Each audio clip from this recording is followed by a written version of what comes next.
മന്ത്രിസഭയുടെ ആദ്യ യോഗം സെക്രട്ടേറിയറ്റിൽ അല്പസമയത്തിനകം ചേരും. നിർണായക തീരുമാനങ്ങൾ യോഗത്തിലുണ്ടാകും. 6:30 മുഖ്യമന്ത്രി മാധ്യമങ്ങളെ കാണും. സത്യപ്രതിജ്ഞയ്ക്ക് ശേഷം മുഖ്യമന്ത്രിയും മന്ത്രിമാരും ഗവർണറുടെ വസതിയിൽ ചായ സൽക്കാരത്തിൽ പങ്കെടുത്തു. മന്ത്രിമാർക്ക് ഓഫീസുകൾ അനുവദിച്ചുകൊണ്ടുള്ള ഉത്തരവ് പുറത്തിറങ്ങി. വിശദാംശങ്ങളുമായി ഞങ്ങളുടെ പ്രതിനിധികൾ ടി ജി സജിത്തും വി അരുണും VS അനുവും ചേരുന്നു. സജിത്ത് ഉറ്റുനോക്കുകയാണ് ആദ്യ മന്ത്രിസഭാ യോഗത്തിൽ ഉണ്ടാകാൻ പോകുന്ന പ്രഖ്യാപനങ്ങൾ ഏത് രീതിയിൽ, അതോടൊപ്പം തന്നെ മന്ത്രിമാരുടെ വകുപ്പുകൾ സംബന്ധിച്ചിട്ടുള്ള തീരുമാനങ്ങൾ പ്രതീക്ഷിക്കേണ്ടത് എന്താണ്? മന്ത്രിസഭാ യോഗം കഴിഞ്ഞിട്ട് എപ്പോഴായിരിക്കും ഒരു പ്രഖ്യാപനം ഉണ്ടാകുക? രണ്ടാം പിണറായി സർക്കാരിന്റെ ആദ്യ മന്ത്രിസഭാ യോഗം സംബന്ധിച്ചുള്ള വിവരങ്ങൾ. മന്ത്രിസഭാ യോഗം ആരംഭിച്ചിരിക്കുന്നു. അപർണ, പ്രധാനപ്പെട്ട തീരുമാനം ഇന്നത്തെ ആദ്യ മന്ത്രിസഭാ യോഗത്തിൽ ഉണ്ടാകുമെന്നാണ് പ്രതീക്ഷിക്കുന്നത്. സാധാരണ സർക്കാരിന്റെ ആദ്യ മന്ത്രിസഭാ യോഗത്തിൽ ചില സുപ്രധാന പ്രഖ്യാപനങ്ങൾ ഉണ്ടാകുക പതിവാണ്. അത് ഇത്തവണയും ഉണ്ടാകുമെന്ന് തന്നെയാണ് ഇടതു കേന്ദ്രങ്ങൾ നൽകുന്ന സൂചന.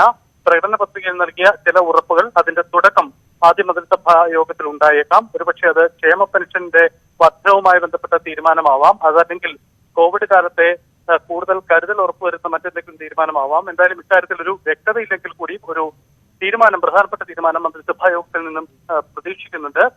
മന്ത്രിസഭാ യോഗം കഴിഞ്ഞതിന് തൊട്ട് പിന്നാലെ തന്നെ മന്ത്രിമാർ അവരുടെ ഓഫീസുകളിലെത്തി ചുമതല ഏറ്റെടുക്കും. അവർക്ക് ഓഫീസുകൾ നിശ്ചയിച്ചുകൊണ്ട് നേരത്തെ തന്നെ സർക്കാരിന്റെ ഉത്തരവും പുറത്തിറങ്ങിയിട്ടുണ്ട്. എന്തായാലും മന്ത്രിസഭാ യോഗം വളരെ നിർണായകമാണ്. മന്ത്രിസഭാ യോഗത്തിൽ മുഖ്യമന്ത്രി പിണറായി വിജയന് പുറമെ ബാക്കി എല്ലാവരും പുതുമുഖങ്ങളാണ്. അതുകൊണ്ട് തന്നെ അതിന്റെ പ്രത്യേകതയും ഇന്നത്തെ മന്ത്രിസഭാ യോഗത്തിലുണ്ട്. സജിത്ത് വിശദാംശങ്ങൾ നൽകിയത് വി അരുണും ചേർന്നു. അരുൺ,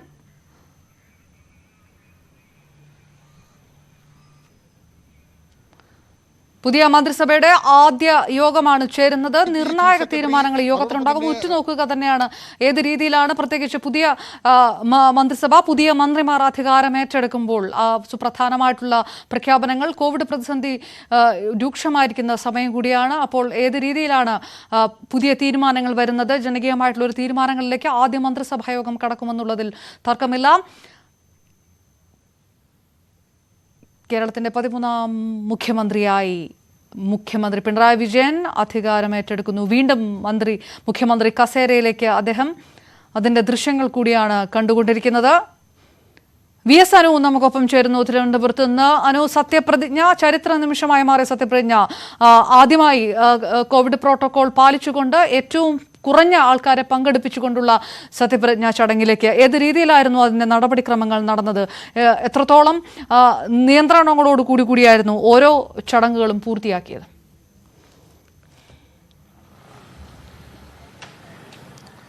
അപർണ, 3:30 കൂടിയാണ് രണ്ടാം പിണറായി സർക്കാരിന്റെ സത്യപ്രതിജ്ഞാ ചടങ്ങുകൾ തിരുവനന്തപുരം സെൻട്രൽ സ്റ്റേഡിയത്തിൽ ആരംഭിച്ചത്.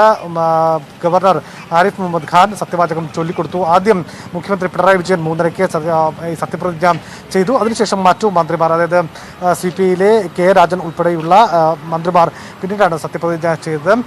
അപർണ സൂചിപ്പിച്ചതുപോലെ ഈ കോവിഡിന്റെ ഒരു പശ്ചാത്തലത്തിൽ കൃത്യമായ സാമൂഹ്യ അകലം പാലിച്ചുകൊണ്ടുള്ള, അല്ലെങ്കിൽ കോവിഡ് പ്രോട്ടോകോളുകൾ പാലിച്ചുകൊണ്ടുള്ള ഒരു ചടങ്ങ് തന്നെയാണ് നടന്നത്. വളരെ കുറച്ച് 500 താഴെ ആളുകൾക്ക് മാത്രമാണ് ക്ഷണം ഉണ്ടായിരുന്നത്.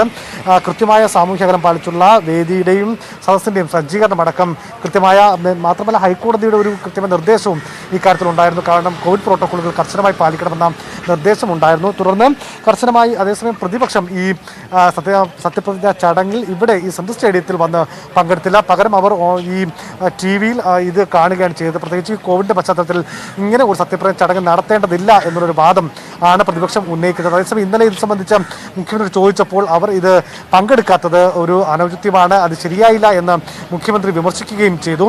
ഏതായിരുന്നാലും അതിനുശേഷം തിരുവനന്തപുരത്തെ അടക്കം വിവിധ പ്രമുഖരായിട്ടുള്ള ആൾക്കാരെ ഈ ചടങ്ങിലേക്ക് ക്ഷണിച്ചിരുന്നു. CPM general secretary Sitaram Yechury അടക്കമുള്ളവർ ഈ സത്യപ്രതിജ്ഞ ചടങ്ങിൽ പങ്കെടുത്തു. അതിനുശേഷം മന്ത്രിമാർ ഇവിടെ നിന്ന് രാജ്ഭവനിലേക്ക് പോയി. അവിടെ ഗവർണർ ഒരുക്കിയ ചായ സൽക്കാരത്തിൽ മന്ത്രിമാർ എല്ലാവരും പങ്കെടുത്തു. ഈ കുടുംബസമേതം സത്യപ്രതിജ്ഞ ചടങ്ങിലെത്തിയ ആൾക്കാരുണ്ടായിരുന്നു. അവരും കുടുംബസമേതമാണ് ഗവർണറുടെ ചായ സൽക്കാരത്തിൽ പങ്കെടുക്കാൻ പോയത്. അതിനുശേഷം ആദ്യം മുഖ്യമന്ത്രിയും തുടർന്ന് മറ്റു മന്ത്രിമാരും ഇപ്പോൾ സെക്രട്ടേറിയറ്റിലേക്ക് എത്തുകയും ആദ്യ ക്യാബിനറ്റ് യോഗം ആരംഭിക്കുകയും ചെയ്തു. നേരത്തെ സജിത്ത് സൂചിപ്പിച്ചതുപോലെ ചില നിർണായക തീരുമാനങ്ങൾ ഉണ്ടാകുമോ എന്നുള്ളതാണ് എന്നുള്ളതാണ് ഏറ്റവും ആകാംക്ഷയോടുകൂടി കാണുന്നത്. പ്രത്യേകിച്ചും ഈ ഒരു കോവിഡിൻ്റെ ഒരു പ്രത്യേക സാഹചര്യത്തിൽ അതുമായി ബന്ധപ്പെട്ട ഏതെങ്കിലും കരുതൽ നടപടികൾ സർക്കാരിൻ്റെ ഭാഗത്തു നിന്ന് ഉണ്ടാകുമോ, അല്ലെങ്കിൽ നേരത്തെ ഈ പെൻഷൻ വർധനവ് അടക്കമുള്ള തീരുമാനങ്ങളിലേക്ക് ഈ ആദ്യ ക്യാബിനറ്റിൻ്റെ തീരുമാനം പോകുമോ എന്നുള്ളതും ഏറ്റവും ശ്രദ്ധേയമായ കാര്യമാണ്. നേരത്തെ വി പി നൽകിയ വാർത്ത പ്രകാരം മന്ത്രിമാർ ഏതൊക്കെ ഓഫീസുകളിലാണ് എന്ന കാര്യത്തിൽ ഒരു തീരുമാനം വന്നിട്ടുണ്ട്. അത് മുഖ്യമന്ത്രി പിണറായി വിജയൻ നോർത്ത് ബ്ലോക്കിലെ 3-ാം നില, നേരത്തെ മുഖ്യമന്ത്രിയുടെ ഓഫീസ് തന്നെയാണ് കെ രാജൻ നോർത്ത് ബ്ലോക്കിലെ 2-ാം നിലയിൽ റവന്യൂ മന്ത്രിയായിട്ടുള്ള കെ രാജൻ്റെ ഓഫീസ് അവിടെയാണ്. കെ കൃഷ്ണൻകുട്ടി നോർത്ത് സാൻഡ്വിച്ച് ബ്ലോക്കിലെ 2-ാം നിലയിലും, A K Saseendran main block ആദ്യ നിലയിലും, ആന്റണി രാജു സൗത്ത് ബ്ലോക്കിലെ 3-ാം നിലയിലും, കെ രാധാകൃഷ്ണൻ നോർത്ത് ബ്ലോക്ക് ആദ്യ നിലയിലും ആണ് ഈ മന്ത്രിമാരുടെ ഓഫീസ് പ്രവർത്തിക്കുക. മുഹമ്മദ് റിയാസ് സെക്രട്ടറിയുടെ പുറത്ത് അനക്സ് 2-വിലെ 6-ാം നിലയിൽ മുഹമ്മദ് റിയാസ് പൊതുമരാമത്ത് വകുപ്പ് മന്ത്രിയുടെ ഓഫീസ് അനക്സ് 2-വിലാണ്. റോഷി അഗസ്റ്റിൻ്റെ ഓഫീസ് നോർത്ത് ബ്ലോക്കിലാണ്. വീണ ജോർജ് അനക്സ് 2-ലെ 7-ാം നിലയിൽ വീണ ജോർജിൻ്റെ ആരോഗ്യ മന്ത്രിയുടെ ഓഫീസ് അവിടെ പ്രവർത്തിക്കും. പി പ്രസാദ് കൃഷി മന്ത്രിയുടെ ഓഫീസ് അനക്സ് 2-വിലെ ആദ്യ നിലയിലാണ്. കെ എൻ ബാലഗോപാൽ നോർത്ത് ബ്ലോക്കിലെ 2-ാം നില, G R Anil south block 2-ാം നില, വി ശിവൻകുട്ടി അനക്സ് 2-ാം നില. അതായത് നേരത്തെ തിരുവനന്തപുരത്തിൻ്റെ മന്ത്രിയായിരുന്ന കടകംപള്ളി സുരേന്ദ്രൻ്റെ അതേ ഓഫീസാണ് വി ശിവൻകുട്ടിയുടെ ഓഫീസായും പ്രവർത്തിക്കുക. എം വി ഗോവിന്ദൻ അനക്സ് 1 5-ാം നിലയിലാണ് എം വി ഗോവിന്ദൻ്റെ ഓഫീസ് ഇനി മുതൽ പ്രവർത്തിക്കുക. പി രാജീവൻ നോർത്ത് സാൻഡ്വിച്ച് ബ്ലോക്കിലെ 3-ാം നിലയിലും, ആർ ബിന്ദു അതായത് ഉന്നത വിദ്യാഭ്യാസ വകുപ്പ് മന്ത്രി ആർ ബിന്ദുവിൻ്റെ ഓഫീസ് അനക്സ് 2-ലെ 3-ാം നിലയിലും, ജെ ചിഞ്ചുറാണിയുടെ ഓഫീസ് അനക്സ് 2-ൽ 5-ാം നിലയിലും, സജി ചെറിയാൻ്റെത് അനക്സ് 1 4-ാം നിലയിലും, അഹമ്മദ് ദേവർകോവിലിൻ്റെ അനക്സ് 1 6-ാം നിലയിലുമാണ്. ഇങ്ങനെയാണ് മന്ത്രിമാരുടെ ഓഫീസ് പ്രവർത്തിക്കുക ഇനിയുള്ള ദിവസങ്ങളിൽ. നേരത്തെ സഹിത്ത് സൂചിപ്പിച്ചതുപോലെ തന്നെ ഏറ്റവും പ്രധാനം ആയിട്ടുള്ളത് ഈ ആദ്യം ക്യാബിനറ്റിന് ശേഷം ഏതെങ്കിലും തരത്തിലുള്ള നിർണായക തീരുമാനങ്ങൾ ഉണ്ടാകുമോ എന്നുള്ളത് തന്നെയാണ്. ഏറ്റവും പ്രധാനമായും ഈ മണിക്കൂറിൽ നമ്മൾ ഏറ്റവും കൂടുതൽ ആകാംക്ഷയോടുകൂടി കാണുന്നതും ആ ഒരു തീരുമാനം വരുമോ എന്നുള്ളതാണ്. പ്രത്യേകിച്ച് ഈ പെൻഷൻ വർധനവോ അല്ലെങ്കിൽ ഈ കോവിഡ് കാലവുമായി ബന്ധപ്പെട്ട ഏതെങ്കിലും സർക്കാരിൻ്റെ ക്ഷേമ പദ്ധതികളുടെ പ്രഖ്യാപനമോ അല്ലെങ്കിൽ അതിൽ നടപ്പിലാക്കുന്നതിൻ്റെ ഉത്തരവോ ഇന്ന് ഇറങ്ങുമോ എന്നുള്ളതാണ് ഏറ്റവും, അല്ലെങ്കിൽ തീരുമാനമായി വരുമോ. തീർച്ചയായും വി എസ് അനുകൂടി വിശദാംശങ്ങൾ നേരുന്നു. നേരത്തെ സജിത്ത് പറഞ്ഞതുപോലെ തന്നെ പുതിയ മന്ത്രിസഭ അധികാരം ഏറ്റെടുക്കുമ്പോൾ ഉണ്ടാകുന്ന നിർണായക പ്രഖ്യാപനങ്ങളിലേക്ക് ഉറ്റുനോക്കിയാണ്. അപ്പോഴും ഈ വകുപ്പുകൾ സംബന്ധിച്ച് നമ്മൾ നേരത്തെ പറഞ്ഞതുപോലെ തന്നെയുള്ള ഏകദേശ തീരുമാനത്തിലേക്ക് തന്നെ ആ രീതിയിൽ തന്നെ അലക്കേഷൻ ഉണ്ടാവുകയാണ് എന്നുള്ള സ്ഥിരീകരണമായി കഴിഞ്ഞല്ലോ അല്ലേ? ആ ചിത്രം പൂർണ്ണമായും വ്യക്തമാണല്ലോ അല്ലേ ഇപ്പോൾ സജിത്ത്?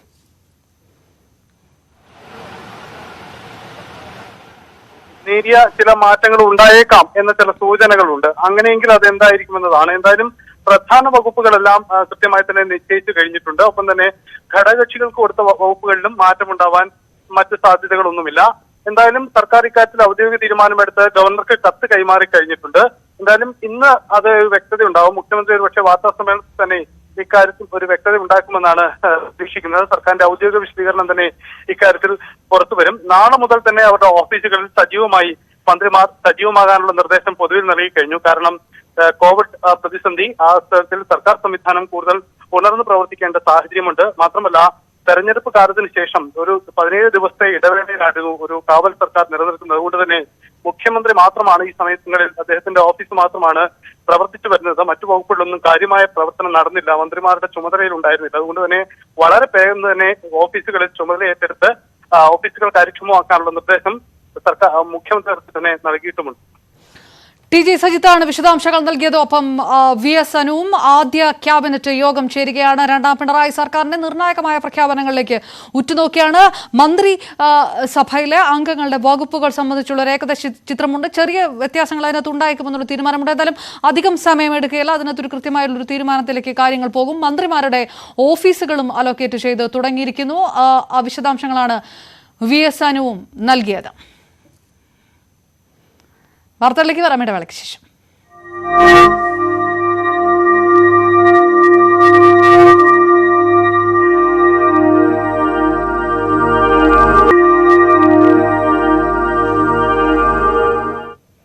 ജനങ്ങളുടെ പ്രതീക്ഷ LDF സർക്കാർ നിറവേറ്റുമെന്ന് CPM സംസ്ഥാന സെക്രട്ടറി A. വിജയരാഘവൻ. പ്രകടന പത്രികയിലെ വാഗ്ദാനങ്ങൾക്ക് പ്രഥമ പരിഗണന നൽകുമെന്നും സത്യപ്രതിജ്ഞാ ചടങ്ങിന് ശേഷം വിജയരാഘവൻ പറഞ്ഞു. ജനങ്ങളെ സംബന്ധിച്ചിടത്തോളം അവരുടെ പ്രതീക്ഷകളുടെ ഗവൺമെൻറ്റാണ്. അവർ ഏറ്റവും കൂടുതൽ വിശ്വാസം അർപ്പിച്ച ഗവൺമെൻറ്റാണ്. ഭരണ മികവിൻ്റെ നേതൃത്വമായിരുന്നു സഖാവ് പിണറായി വിജയൻ. മികച്ചൊരു ക്യാബിനറ്റാണ് ഇന്ന് സത്യപ്രതിജ്ഞ ചെയ്തിട്ടുള്ളത്. കേരളത്തിൻ്റെ പ്രതീക്ഷകൾക്ക് അനുസരിച്ച് മികച്ച നിലയിൽ അവർ പ്രതീക്ഷിക്കുമെന്ന് നമുക്ക് പ്രതീക്ഷിക്കാനാവും. ജനങ്ങളർപ്പിച്ച വിശ്വാസത്തോട് ഈ ഗവൺമെൻറ് 100% നീതി പുലർത്തും എന്നതാണ് നമുക്ക് കരുതാൻ കഴിയും. മന്ത്രിയായി കെ രാധാകൃഷ്ണൻ ചുമതലയേറ്റത് അദ്ദേഹത്തിന്റെ അമ്മയും മറ്റ് കുടുംബാംഗങ്ങളും വീക്ഷിച്ചത് ചേലക്കരയിലെ വസതിയിലിരുന്നായിരുന്നു. അതിയായ സന്തോഷം കുടുംബാംഗങ്ങൾ പങ്കുവച്ചു. സുവി വിശ്വനാഥന്റെ റിപ്പോർട്ട്. മന്ത്രിയായി സത്യപ്രതിജ്ഞ ചെയ്ത കെ രാധാകൃഷ്ണന്റെ വീട്ടിൽ വലിയ ആഹ്ലാദത്തിലാണ് ഇപ്പോൾ അമ്മ നമ്മോടൊപ്പം ചേരുകയാണ്. നിരവധി തവണ അമ്മ നമ്മുടെ അടുത്ത് സന്തോഷമാണെന്ന് പറഞ്ഞു. ഇപ്പൊ എന്താണ് അമ്മ തോന്നുന്നത്? മനസ്സ് നിറഞ്ഞു നിൽക്കുകയാണോ? അതെ, അമ്മ കരയുന്നതൊക്കെ കണ്ടു നമ്മള്. അതെ, സാരമില്ല. സന്തോഷം അല്ലേ? സന്തോഷം തന്നെ, സന്തോഷം മക്കളെ. സന്തോഷം, ദൈവത്തിന് സന്തോഷം. ദൈവത്തിന് എല്ലാവർക്കും നന്ദി, സ്നേഹവും എല്ലാം ഉണ്ട്. മിടുക്കനാവട്ടെ എന്നല്ലേ പറയണേ? ഓ, ഞാൻ പറയണ്ട, പറയാതെ ദൈവമാക്കും. ഇപ്പോ നമ്മോടൊപ്പം രാധാകൃഷ്ണന്റെ സഹോദരനാണ്. നേരത്തെ അദ്ദേഹത്തിന് നമ്മളോട് സംസാരിക്കാൻ പോലും സാധിക്കുന്നുണ്ടായിരുന്നില്ല. ആളെക്കുറിച്ച് നന്മ മാത്രമേ പറയാനുള്ളൂ, നല്ല കാര്യങ്ങൾ തന്നെ പറയാനുള്ളൂ. എല്ലാവർക്കും, വീട്ടുകാർക്കും നാട്ടുകാർക്കും മറ്റ് ഏത് രാഷ്ട്രീയ പാർട്ടിക്കാർക്ക് പോലും നല്ലൊരു വ്യക്തിയാണ്. ആരും കുറ്റം പറയില്ല. അങ്ങനത്തെ ഒരു നല്ല വ്യക്തിത്വത്തിനും ഉടമയാണ് ആൾ. നല്ല രീതിയിൽ തന്നെ പ്രവർത്തിക്കും. എല്ലാവർക്കും ഒരേപോലെ ഉപകാരം ചെയ്യും. വീട്ടുകാരെന്നോ നാട്ടുകാരെന്നോ, വീട്ടുകാരേക്കാൾ കൂടുതൽ നാട്ടുകാർക്കാണ് പ്രാധാന്യം. എല്ലാ സഹായങ്ങളും. സത്യപ്രതിജ്ഞ പോവാത്ത സങ്കടം തോന്നുന്നുണ്ട്? പോകാത്തതിൽ സങ്കടം എന്ന് പറഞ്ഞാൽ പോകണമെന്നുണ്ടായിരുന്നു. പിന്നെ അങ്ങനെയുള്ള സാഹചര്യം ആയതുകൊണ്ട് നമ്മളങ്ങനെ പോകണം. മിനിസ്റ്ററായ സമയത്ത് ആദ്യം പോയിട്ടുണ്ടായിരുന്നു. എന്നാൽ ഞങ്ങൾ വണ്ടിയൊക്കെ വിളിച്ചിട്ട് പോയിട്ടുണ്ടായിരുന്നു. ഒരുപാട് ആൾക്കാർ പോയിട്ടുണ്ടായിരുന്നു. പ്രാവശ്യം ഈ പറഞ്ഞ പോലെ ഞങ്ങളുടെ സ്റ്റാഫ്, ഞങ്ങളുടെ സുഹൃത്തുക്കളൊക്കെ ഉണ്ട്, നട്ടോടിയിലെ സുഹൃത്തുക്കളൊക്കെ ഉണ്ട്. എല്ലാവരും കൂടിയിട്ട് വണ്ടിയൊക്കെ ബുക്ക് ചെയ്തായിരുന്നു. പിന്നെ ഇങ്ങനെ ഒരു പ്രശ്നം വന്നു കഴിഞ്ഞപ്പോൾ അതൊക്കെ ക്യാൻസലാക്കി. ഓരോരുത്തർ പിന്നീട് പോകാം, സൗകര്യം പോലെ പോകാമെന്നൊക്കെ പറഞ്ഞിട്ട് ഇരിക്കുകയാണ്. ഇപ്പം എന്തെങ്കിലും പോകണം. ഇപ്പൊ അനിയത്തി ഇതാ രാധാകൃഷ്ണന്റെ കൂടെ എപ്പോഴും ഉണ്ടാവുന്ന അനിയത്തിയാണ്. വളരെ സന്തോഷം. ഹരിയായിരുന്നല്ലോ അത് ഏട്ടൻ എപ്പോഴും കൂടെ ഉള്ളതല്ലേ. എന്ന് വരുന്ന പറഞ്ഞിരിക്കുന്നത് 28-ാം തീയതി. ഏതായാലും വലിയ സന്തോഷത്തിലാണ് ഈ ചേലക്കരയിലുള്ളവരെല്ലാം. നാട്ടുകാരെല്ലാം തന്നെ ഈ സത്യപ്രതിജ്ഞാ ചടങ്ങ് കാണാൻ ഇവിടെ ഉണ്ടായിരുന്നു. ബന്ധുക്കളും നാട്ടുകാരും എല്ലാവരും തന്നെ ഉണ്ടായിരുന്നു. വലിയ ആഹ്ലാദത്തിൽ തന്നെയാണ് ചേലക്കര. ഏതാണ്ട് 2 പതിറ്റാണ്ടിന് ശേഷമാണ് കെ രാധാകൃഷ്ണൻ വീണ്ടും മന്ത്രിയായി ചേലക്കരയിൽ നിന്ന് തിരുവനന്തപുരത്തേക്ക് എത്തുന്നത്. വലിയ ഭൂരിപക്ഷത്തോടു കൂടിയാണ് അദ്ദേഹം ചേലക്കരക്കാർ അദ്ദേഹത്തെ വിജയിപ്പിച്ച തിരുവനന്തപുരത്തേക്ക് എത്തിച്ചിരിക്കുകയും ചെയ്തിരിക്കുന്നത്. ക്യാമറാമാൻ KP ധനേഷിനോടൊപ്പം സുവി വിശ്വനാഥൻ, ന്യൂസ് 18 തൃശൂർ. വി അബ്ദുറഹ്മാൻ മന്ത്രിയായതിലേറെ സന്തോഷമുണ്ടെന്ന് കുടുംബാംഗങ്ങൾ ടെലിവിഷനിലൂടെയാണ് സത്യപ്രതിജ്ഞാ ചടങ്ങ് കണ്ടത്. CV അനുമോദിന്റെ റിപ്പോർട്ട്. മന്ത്രി വി അബ്ദുറഹ്മാന്റെ കുടുംബമാണ് ഇപ്പോൾ നമ്മോടൊപ്പം ചേരുന്നത്. സത്യപ്രതിജ്ഞ എല്ലാം കണ്ടല്ലോ അല്ലേ? ഒരുപാട് സന്തോഷം തോന്നുന്നു. ആ ഒരു മുഹൂർത്തം കണ്ടപ്പോൾ ഞങ്ങൾക്ക് എല്ലാവർക്കും ഭയങ്കര സന്തോഷം. ഒരുപാട് നന്ദിയുണ്ട്. എന്ത് പറയണം എന്ന് അറിയില്ല. നേരിൽ പോയി കാണാൻ പറ്റാത്തതിന്റെ ചെറിയ നിരാശയുണ്ട്. ഇല്ല ഇല്ല ഇല്ല, എന്തിന് നിങ്ങൾ കണ്ടില്ലേ, ഞങ്ങൾ ഫുൾ ഫാമിലി ഉണ്ട്. ഏതായാലും അവിടെ 5 പേർക്കല്ലേ കയറാൻ പറ്റുള്ളൂ. പിന്നെ കുഴപ്പമില്ല. അതെ അതെ, ഇതാണ് ആഘോഷം. ഭയങ്കര ഹാപ്പിയാണ്. ഭയങ്കര പ്രൗഡ് മൊമെന്റ് അല്ലേ ഇപ്പൊ കണ്ടത്. എന്തെങ്കിലുമൊക്കെ ഇങ്ങനെ ഒരു സ്വപ്നം ഉണ്ടായിരുന്നോ? കണ്ടിരുന്നോ?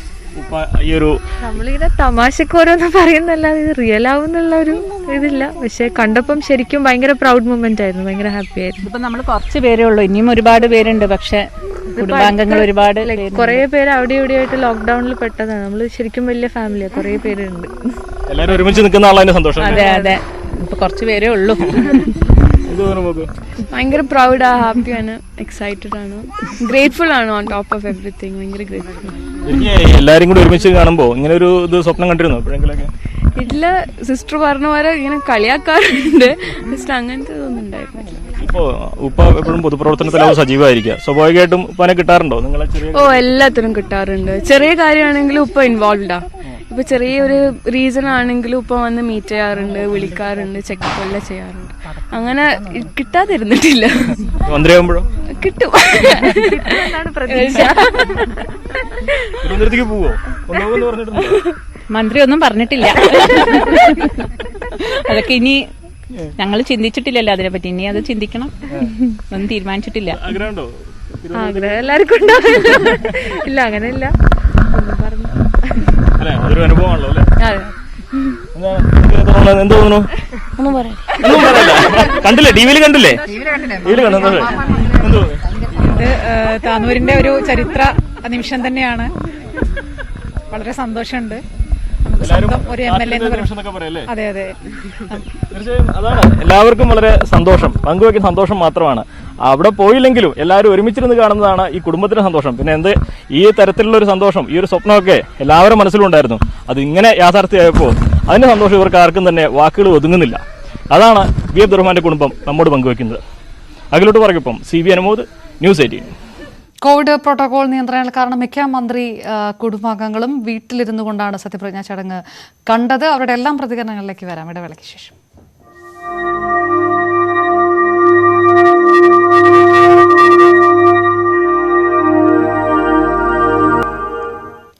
സംസ്ഥാനത്തിന്റെ രാഷ്ട്രീയ സാംസ്കാരിക ചരിത്രം പറയുന്ന നവകേരള ഗീതാഞ്ജലിയോടെയാണ് രണ്ടാം പിണറായി സർക്കാരിന്റെ സത്യപ്രതിജ്ഞാ ചടങ്ങ് തുടങ്ങിയത്.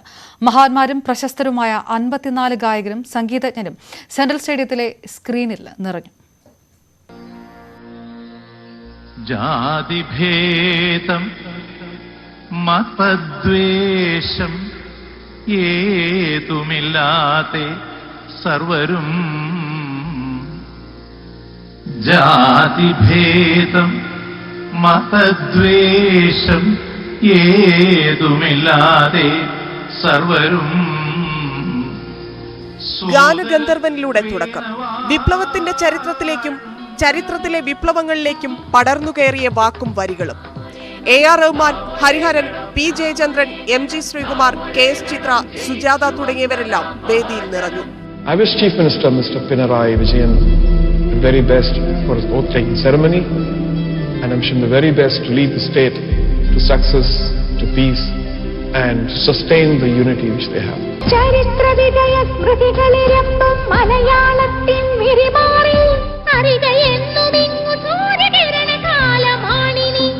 AKGയും നായനാരും വിപ്ലവ ഗാനങ്ങളിലൂടെ വേദിയിലെല്ലാം വളരെ ദൂരം വരെ പുരോഗമിച്ചിട്ടുണ്ട്. മോഹൻലാൽ പാട്ടുമായി സർക്കാരിന് അഭിവാദ്യം അർപ്പിച്ചപ്പോൾ മമ്മൂട്ടി വിപ്ലവാഭിവാദ്യങ്ങൾ അറിയിച്ചു. ഒരു ജാതി, ഒരു മതം, ഒരു ദൈവം, ഓർമ്മ വേണമീ അദ്വൈത മന്ത്രം. ജനകീയ ഭരണത്തിൽ കേരളം ഒരു പുത്തൻ സൂര്യോദയം കാണുകയാണ്. ശ്രീ പിണറായി വിജയൻ നയിക്കുന്ന രണ്ടാം മന്ത്രിസഭ ഇന്ന് സത്യപ്രതിജ്ഞ ചെയ്ത് അധികാരമേൽക്കുകയാണ്. ശങ്കർ മഹാദേവൻ, അംജദ് അലിഖാൻ, ശിവമണി, M ജയചന്ദ്രൻ, വൈക്കം വിജയലക്ഷ്മി തുടങ്ങിയവരെല്ലാം സംഗീതത്തിലൂടെ സർക്കാരിന് ഭാവുകം നേർന്നു.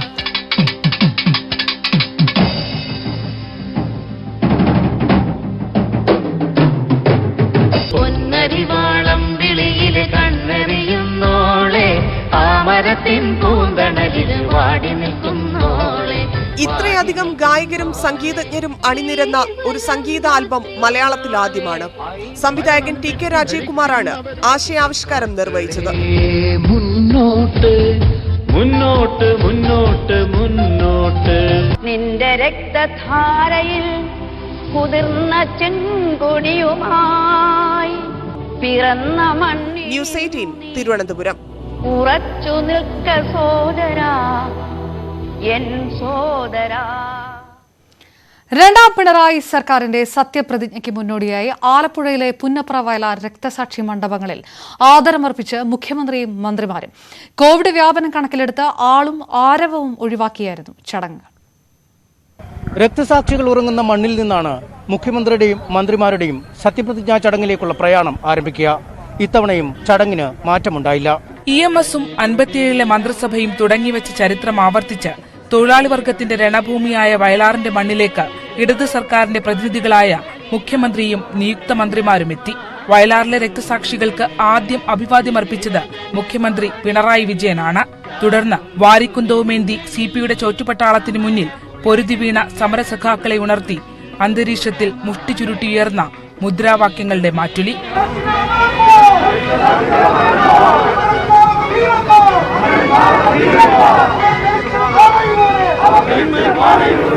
മുഖ്യമന്ത്രിക്ക് പുറമെ നിയുക്ത മന്ത്രിമാരും അഭിവാദ്യമർപ്പിച്ചു.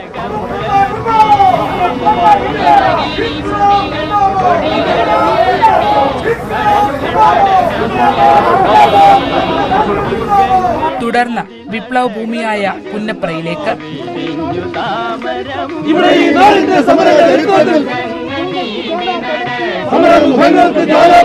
കോവിഡ് പ്രതിസന്ധികൾ ഉള്ളതിനാൽ ചുരുക്കം ആളുകൾക്ക് മാത്രമാണ് പുന്നപ്രയിലും വയലാറിലും പ്രവേശനമുണ്ടായിരുന്നത്.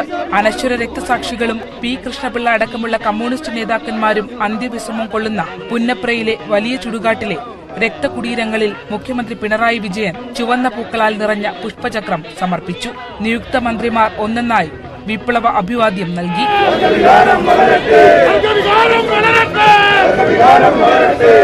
കമ്മ്യൂണിസ്റ്റ് മന്ത്രിസഭ അധികാരമേൽക്കുന്ന കാലഘട്ടങ്ങളിൽ ആയിരക്കണക്കിന് പ്രവർത്തകരുടെ ആവേശമായി നടക്കാറുള്ള ചടങ്ങ് ഇത്തവണ ഇരു പാർട്ടികളുടെയും പ്രധാനപ്പെട്ട നേതാക്കന്മാർ പങ്കെടുത്ത് മാത്രമാണ് നടന്നത്. ജില്ലയിലെ പ്രമുഖ നേതാക്കന്മാരായ തോമസ് ഐസക്കും ജി സുധാകരനും ചികിത്സയിലായിരുന്നതിനാൽ പങ്കെടുക്കാനായില്ല.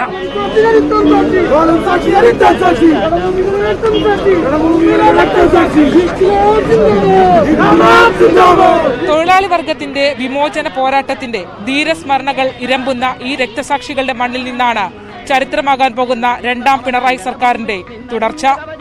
MS അനീഷ് കുമാറിനൊപ്പം ആലപ്പുഴയിൽ നിന്നും ശരണ്യ സ്നേഹജൻ, ന്യൂസ് 18. സംസ്ഥാനത്ത് കോൺഗ്രസിന് തിരിച്ചുവരുമെന്ന പ്രതീക്ഷയില്ലെന്ന് SNDP യോഗം ജനറൽ സെക്രട്ടറി വെള്ളാപ്പള്ളി നടേശൻ. തൊഴുത്ത് മാറ്റിക്കെട്ടിയാലും മച്ചിപ്പശു പ്രസവിക്കില്ലെന്നും വെള്ളാപ്പള്ളി വിമർശിച്ചു. അത് തീർന്നല്ല. കോൺഗ്രസ് എന്ന് പറഞ്ഞാൽ ഇപ്പോൾ എനിക്ക് അവരിലുള്ള യാതൊരു പ്രതീക്ഷയില്ല. കാരണം ആ പ്രതീക്ഷ എന്ന് വെച്ചാൽ അവര് എല്ലാം ആരോഗ്യമാണെന്ന് വിചാരിച്ച് വന്നിട്ട് ഇപ്പൊ എത്ര സീറ്റ് തീർന്നു? 21. പുതിയ നേതാവ് വന്നാൽ എങ്ങനെയാണെന്നുള്ളതിനെ പറ്റി തൊഴുത്ത് മാറി കെട്ടിയാൽ എങ്ങനെയിരിക്കും ജനാധി? മച്ചിപ്പശുവിനെ പിടിച്ച് തൊഴുത്ത് മാറി കെട്ടിയാൽ പ്രസവിക്കുക? അത്രേ ഞാൻ പറയുന്നത്. കൂടുതൽ എന്നെ കൊണ്ട് പറയിപ്പിക്കണം. പ്രതീക്ഷ ഉണർത്തുന്ന സർക്കാരാണിതെന്ന് SNDP യോഗം ജനറൽ സെക്രട്ടറി വെള്ളാപ്പള്ളി നടേശൻ പറഞ്ഞു. മന്ത്രിസഭയിലേക്ക് പുതുമുഖങ്ങളെ കൊണ്ടുവന്നത് ധീരമായ തീരുമാനം. KK ശൈലജയെ ഒഴിവാക്കിയത് വലിയ പ്രശ്നമല്ല. ശൈലജയ്ക്ക് ടീച്ചറിന്റേതായ ഗുണങ്ങളുണ്ട്. സത്യപ്രതിജ്ഞാ ചടങ്ങിൽ NSS പങ്കെടുക്കാത്തത് എന്താണെന്ന് അറിയില്ലെന്നും വെള്ളാപ്പള്ളി പറഞ്ഞു. വള്ളി നിക്കറിട്ടുണ്ട് രാഷ്ട്രീയത്തിൽ വന്നിട്ട് വടികുത്തുന്നവരെ രാഷ്ട്രീയത്തിൽ നേതാവായി നിൽക്കണമെന്നുള്ള ശൈലിക്ക് ഒരു മാറ്റം വരുത്തിയില്ലേ? ആ മാറ്റം എന്നും രാഷ്ട്രീയ രംഗത്ത് വരുന്നവർക്കൊരു ശുഭപ്രതീക്ഷയും നാളെ ഒരു പ്രതീക്ഷയല്ലേ അവർക്ക്? കാരണം നാളെ ഞങ്ങൾക്കും ഒക്കെ മന്ത്രിയാകാൻ സാധിക്കും. 5 കൊല്ലം മന്ത്രിയായി കഴിഞ്ഞാൽ അവരെല്ലാം മാറ്റം ഉണ്ടാക്കാൻ സാധിക്കും. അത് നന്മയുടെ മാർഗമാണ്, ജനങ്ങൾ അംഗീകരിക്കുന്ന ഒരു മാർഗമാണ് എന്ന് തെളിഞ്ഞു കഴിഞ്ഞു. ഒരു ടീച്ചറെ നിങ്ങൾ അങ്ങനെ മാലാഖയായി മാറ്റില്ല. സിനിമാ സാംസ്കാരിക പ്രവർത്തകരും ഇടതുപക്ഷ നേതാക്കളും പല അവരൊക്കെയാണ് പറയുന്നത് ടീച്ചറിന്റെ മഹാത്മ്യം എന്താണ്? അങ്ങനെ ഉണ്ടെങ്കിൽ മഹാത്മ്യം അതിനേക്കാൾ കൂടുതൽ മഹാത്മ്യയില്ലേ നമ്മുടെ മണിയാശാൻ 1500 വോട്ടിൽ നിന്ന് 40,000 വോട്ട് നേടിയെങ്കിലും മണിയാശാൻ എന്തായിരുന്നു കുറവ്? രണ്ടാം പിണറായി വിജയൻ സർക്കാർ അധികാരമേറ്റതിന്റെ സന്തോഷത്തിലാണ് കോട്ടയം ജില്ല. ജില്ലയിൽ നിന്ന് മന്ത്രിയായ VN വാസവന്റെ മണ്ഡലമായ ഏറ്റുമാനൂരിൽ പ്രവർത്തകർ പായസം വിതരണം ചെയ്ത് സന്തോഷം പ്രകടിപ്പിച്ചു. G ശ്രീജിത്തിന്റെ report. പിണറായി സർക്കാരിന്റെ രണ്ടാം വരവിൽ കോട്ടയത്തിന്റെ ഏറ്റവും വലിയ സന്തോഷം കോട്ടയത്തിനൊരു മന്ത്രിയെ കിട്ടുന്നു എന്നുള്ളതാണ്. VN വാസവൻ മന്ത്രിയായി സത്യപ്രതിജ്ഞ ചെയ്യുന്നു എന്നുള്ളതാണ്.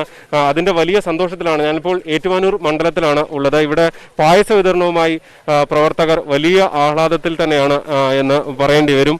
പായസം കിട്ടിയാ മോളെ? ചേട്ടാ, എത്രത്തോളം നിങ്ങൾക്കൊക്കെ സന്തോഷമുള്ള കാര്യമാണ്? നമുക്ക് 100% സന്തോഷമല്ലേ. നമുക്ക് നമ്മുടെ ഒരു മന്ത്രിയുടെ ഇവിടെ കിട്ടുക എന്ന് പറയാൻ നമുക്ക് ഏറ്റവും പ്രിയപ്പെട്ടൊരു ഇതാണ്. എന്തായാലും അതാണ്. തൊട്ടടുത്ത് ഇവിടെ സ്ത്രീകളടക്കമുള്ളവർ നിൽക്കുന്നുണ്ട്. നമുക്ക് അവരോടുകൂടി ചോദിക്കാം. ചേച്ചി, എങ്ങനെയുണ്ട്? വാസവൻ ചേട്ടൻ മന്ത്രിയാവുന്നു എന്നുള്ളതാണോ ഏറ്റവും വലിയ സന്തോഷം? അതോ അതെ ഏറ്റവും സന്തോഷം. കുഴപ്പമില്ല, അങ്ങനെ തന്നെ വേണം. എന്തായാലും വലിയ ആഹ്ലാദത്തിൽ തന്നെ ഈ നാട്, ഇതിപ്പോൾ ഇല്ലിക്കലിന് സമീപമുള്ള പ്രദേശമാണ്. വലിയ സന്തോഷത്തിൽ തന്നെ ആളുകൾ പോകുന്നു. പ്രത്യേകിച്ച് DYFIയുടെ നേതൃത്വത്തിലാണ് ഈ ഒരു പരിപാടി ഇവിടെ നടന്നുകൊണ്ടിരിക്കുന്നത്. അതിൻ്റെ ദൃശ്യങ്ങളാണ്, അതിൻ്റെ പായസ വിതരണത്തിൻ്റെ ദൃശ്യങ്ങളാണ് കണ്ടുകൊണ്ടിരിക്കുന്നത്. എന്തായാലും വലിയ ആഹ്ലാദത്തിലേക്ക് തന്നെ ആളുകൾ നീങ്ങുന്നു എന്നുള്ളതാണ് എടുത്ത് പറയാനുള്ളത്. ഇവിടെ ഇവിടെ നേതാക്കളും മറ്റും നിൽക്കുന്നുണ്ട്. എന്തായാലും തിരുവാർപ്പ് പഞ്ചായത്ത് പ്രസിഡന്റാണ് ചേരുന്നത്, അജയ് കെ മേനോൻ. ചേട്ടാ, എങ്ങനെയാണ് നിങ്ങളൊക്കെ വാസവൻ ചേട്ടൻ മന്ത്രിയാകുന്നു എന്നുള്ളതുണ്ട്? ഇരട്ട സന്തോഷത്തിലാണ് തിരുവാർപ്പിലെ ജനങ്ങൾ. തിരുവാർപ്പ് എന്ന് പറയുന്നത് ഇടതുപക്ഷ പ്രസ്ഥാനത്തിൻ്റെ ഈറ്റില്ലമാണ്. ചുവന്ന നാടാണ് തിരുവാർപ്പ്. ആ തിരുവാർപ്പിൻ്റെ മണ്ണിൽ ഈ നാട്ടിൽ ജയിച്ചു പോയ ഒരാൾ മന്ത്രിയാവുന്നു എന്നുള്ളത് മാത്രമല്ല, കേരളത്തിൻ്റെ നാളിതുവരെയുള്ള ചരിത്രം തിരുത്തിക്കൊണ്ട് പിണറായി ഗവൺമെൻറ് സർക്കാർ, ഇടതുപക്ഷ സർക്കാർ രണ്ടാമതും അധികാരത്തിൽ വന്ന ഒരു സന്തോഷത്തോടൊപ്പം ഏറ്റുമാനൂരിൻ്റെ MLA, കോട്ടയത്തിൻ്റെ ജനനായകൻ, വികസന രംഗത്തും സാമൂഹ്യ സാംസ്കാരിക രാഷ്ട്രീയ രംഗത്തെല്ലാം നിറസാന്നിധ്യമായ പ്രിയപ്പെട്ട സഖാവ് VN വാസവൻ മന്ത്രിയാവുന്നു എന്നുള്ള ഇരട്ട സന്തോഷമാണ് ഈ നാടിനുള്ളത്. തിരുവാർപ്പിൻ്റെ അഭിമാനകരമായ പാരമ്പര്യം, ഇടതുപക്ഷത്തിൻ്റെ പാരമ്പര്യം ഉയർത്തിപ്പിടിക്കാൻ ഈ നാടിന് കഴിഞ്ഞിട്ടുണ്ട്. തീർച്ചയായും ഈ ഇരട്ട സന്തോഷമാണ് ഈ നാട്. ഇരട്ട സന്തോഷത്തെക്കുറിച്ചാണ് അദ്ദേഹം സൂചിപ്പിക്കുന്നത്. ഇപ്പോൾ രണ്ടാം തവണ പിണറായി സർക്കാർ അധികാരത്തിലേക്കുന്നു, അതിനപ്പുറത്തേക്ക് ഇവിടുത്തെ ഒരു മന്ത്രി ഉണ്ടാകുന്നു. അത് നിങ്ങൾക്കൊക്കെ എത്രത്തോളം സന്തോഷമുള്ളത്? തീർച്ചയായും 2 വർഷങ്ങൾക്ക് ശേഷമാണ് കോട്ടയം ജില്ലയിൽ സ്വന്തമായ ഒരു മന്ത്രി ഉണ്ടാകുന്നത്. ഏറ്റുമാനൂർ മണ്ഡലത്തിൽ വാസവൻ ചേട്ടൻ ആദ്യമായിട്ട് മത്സരിക്കുകയും നല്ലൊരു വിജയം, ഏറ്റുമാനൂരിൻ്റെ ചരിത്രത്തിലെ ഏറ്റവും വലിയ ഭൂരിപക്ഷത്തിൽ വിജയിക്കുകയും ചെയ്തു. ആ കൂട്ടത്തിൽ തന്നെ ഇരട്ടി മധുരം എന്ന് പറയുന്ന രീതിയിലാണ് ഇപ്പം മന്ത്രിയായി മാറുന്നത്. ഉറപ്പാണ് എന്നും ഈ ഏറ്റുമാനൂർ വിജയത്തിന് നിർണായകമായ സ്ഥാനം വഹിക്കുന്ന ഒരു പഞ്ചായത്താണ് തിരുവാർപ്പ് പഞ്ചായത്ത്. അതിൽ തന്നെ ഈ പ്രദേശമൊക്കെ എന്നും ഇടതുപക്ഷത്തിൻ്റെ കൂടെ നിൽക്കുന്ന ഒരു പ്രദേശം. കോവിഡ് അല്ലായിരുന്നെങ്കിൽ ഒരു ഉത്സവാന്തരീക്ഷത്തിൽ തന്നെ ഇവിടെ മാറേണ്ട ഒരിടമാണ്. കോവിഡിൻ്റെ പശ്ചാത്തലത്താണ് ഇങ്ങനെ ഈ ചടങ്ങ് ചുരുക്കി വീടുകളിൽ നമ്മൾ ഇത് എത്തിച്ചു കൊടുക്കാൻ കഴിയുന്ന തരത്തിലേക്ക് ചെയ്തിട്ടുള്ളത്. തീർച്ചയായിട്ടും ഭരണ തുടർച്ചയ്ക്കുള്ളതും അതുപോലെ തന്നെ ഒരു മന്ത്രി ലഭിക്കുന്നു, വാസവൻ ചേട്ടൻ മന്ത്രിയാകുന്നു എന്നുള്ളതും ഏറെ അഭിമാനവും വേറെ സന്തോഷം നൽകുന്ന ഒരു പദ്ധതി. എന്തായാലും അത് തന്നെയാണ്, സന്തോഷത്തിലാണ്. ഇവിടെ പ്രത്യേകിച്ച് DYFI പ്രവർത്തകരുണ്ട്, ഈ നാട്ടുകാരുണ്ട്. അതായത് കോവിഡ് ആയതിൻ്റെ ഒരു വലിയ സങ്കടങ്ങൾ ഇവരെയൊക്കെ സംബന്ധിച്ചുണ്ട് എന്ന് തോന്നുന്നു. ചേട്ടാ, കോവിഡ് അല്ലെങ്കിൽ കൂടുതൽ തകർക്കായിരുന്നു അല്ലേ? കോവിഡ് എല്ലാം അടിപൊളിയാണ് ഇവിടെ. തീർച്ചയായിട്ടും കോവിഡ് ഇങ്ങനെ ഒരു സാഹചര്യം ആയപ്പോഴുകൊണ്ട് മാത്രമാണ് നമ്മളിങ്ങനെ ഇത്തരത്തിൽ ലഘൂകരിച്ച് ആഘോഷങ്ങളൊക്കെ നടത്തുന്നത്. ഇല്ലെങ്കിൽ നമ്മൾ തീർച്ചയായിട്ടും അതിൽ നമുക്ക് വളരെ സന്തോഷം തരുന്നൊരു കാര്യമാണ്. എന്തായാലും അതാണ്, അതായത് കഴിയുന്ന പോലെ അവർ ആഘോഷിക്കുകയാണ്. അതാത് സ്ഥലങ്ങളിലേക്ക് പ്രാദേശികമായി ഇത്തരം ആഘോഷങ്ങൾ എത്തുന്നു എന്നുള്ളതാണ്. പായസ വിതരണവും മറ്റും നടത്തിക്കൊണ്ട് അവർ തങ്ങളുടെ സന്തോഷത്തിൽ പങ്കാളിയാകുന്നു എന്നുള്ളതാണ് ഈ കോട്ടയത്ത് നിന്ന് നമുക്ക് കാണാൻ കഴിയുന്നത്. മുഖ്യമന്ത്രിയുടെ ദുരിതാശ്വാസ നിധിയിലേക്ക് ആടിനെ വിറ്റ് പണം നൽകിയ കൊല്ലം സ്വദേശിനി ഉബൈദയും സത്യപ്രതിജ്ഞയ്ക്ക് സാക്ഷ്യം വഹിക്കാനെത്തിയിരുന്നു. നിറഞ്ഞ സന്തോഷത്തോടെയാണ് സുബൈദ മടങ്ങിയത്. സന്തോഷമുണ്ട്, വളരെ സന്തോഷമുണ്ട്. എല്ലാവരെയും കണ്ടപ്പോൾ സന്തോഷം തോന്നി. എല്ലാവരെയും വിളിച്ച് എല്ലാവരും വന്ന് എല്ലാവരെയും കാണാൻ പറ്റിയതിൽ സന്തോഷമുണ്ട്. ഇല്ലായിരുന്നു, പ്രതീക്ഷിച്ചില്ലായിരുന്നു. എല്ലാം പെട്ടെന്നായിരുന്നു, പ്രതീക്ഷിച്ചില്ലായിരുന്നു ഇങ്ങനെ വരുമെന്നൊന്നും. പുതിയ സർക്കാരിൽ നിന്ന് എല്ലാം നല്ല കാര്യങ്ങൾ ചെയ്യണം, എല്ലാവർക്കും നല്ലത് ചെയ്യണം. എല്ലാവരും ഒരുപാട് പേരൊക്കെ വോട്ട് ചെയ്ത് ജയിപ്പിച്ചല്ലേ, ഒരുപാട് പ്രതീക്ഷകളില്ലേ എല്ലാവർക്കും. അപ്പോൾ എല്ലാവരെയും അതേ കണക്ക് കാണണം. അങ്ങേയറ്റം കണ്ട്. സത്യപ്രതിജ്ഞ ചടങ്ങിൽ കൂടുതൽ പ്രതികരണങ്ങളിലേക്ക് വരാം, ഇടവേളയ്ക്ക് ശേഷം.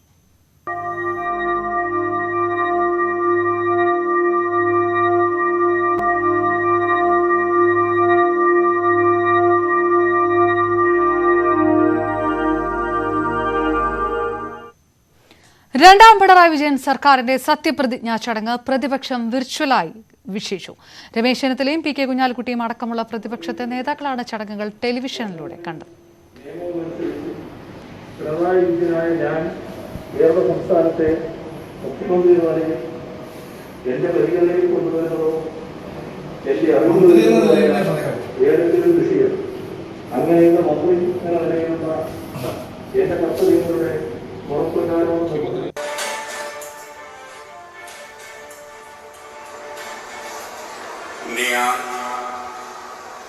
പിണറായി വിജയനായ ഞാൻ നിയമം വഴി സ്ഥാപിതമായ ഭാരതത്തിന്റെ ഞാൻ കേരള സംസ്ഥാനത്തെ മുഖ്യമന്ത്രി എന്ന നിലയിലുള്ള എന്റെ കർത്തവ്യങ്ങൾ നീതി ചെയ്യുമെന്നും സഗൗരവം പ്രതിജ്ഞ ചെയ്യുന്നു.